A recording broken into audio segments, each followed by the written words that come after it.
L'Ajuntament de Girona i els veïns de Sant Narcís interessats han pogut observar l'estat de les obres que s'estan executant a la futura estació del TAP a Girona.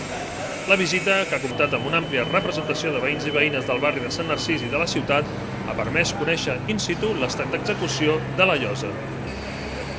L'alcalde Carles Puigdemont, acompanyat per una àmplia representació dels regidors i regidores de l'equip de govern, ha pogut també comprovar de primera mà l'evolució de les obres tant a l'estació d'autobusos com de l'aparcament per a cotxes o a l'andana per on passaran els trens.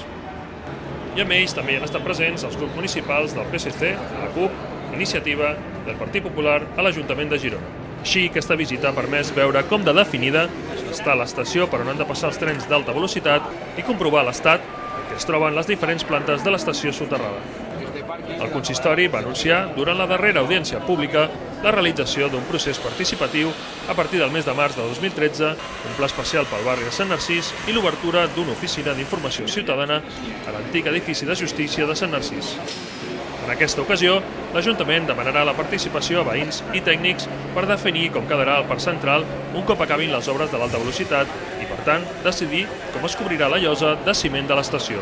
El parc ha d'estar restituït a finals de 2013.